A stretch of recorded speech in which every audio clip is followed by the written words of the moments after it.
Boss, ang ginagawa mo dyan, boss? Nagpapahinga lang po, sir. Kapahinga ka? Opo. Kasi, Napagod akong lakal. Pauwi na po ako. bawal mong pahinga dito. Ay, harapan ko yan, no? Hindi ka namin kilala, siyempre. Opo, opo. O, sige, alis ka na. Bawal dito. Sige po. Kesa kanan, eh. O, sige po, sir. Kuya. Kuya, joke lang. De, joke lang, kuya. Joke lang. Binibiro lang kita, kuya. Hindi naman ako ganon. Kumain ka na ba? Hindi pa po. Bebenta ko na lang po ito muna bago akong bibili pagkain namin. Ibig sabihin, bibenta mo yan para sabay-sabay na kayo kumain. Opo. Tingin mo na sa magkano kaya yan? Nasa ano po to? Sa 300. 300? Anong oras ka lumabas niyan?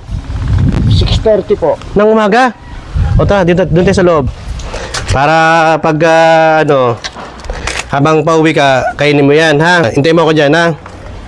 Meron akong bibigay sa'yo. Ayan, o. Oh. Bigas. Sige po, O, salamat. di ba? Ulam na lang bibilin mo. Bakit? Ba't naluwa ka? Siyempre po, yung binigyan nyo, malaking tulong na po sa akin to, sir. May pambili kang ulam. Wala pa po, bibenta ko lang po muna yun. Nabenta. Pwede bang bigas lang bigay ko sa'yo? Siyempre, pambiling ulam na rin.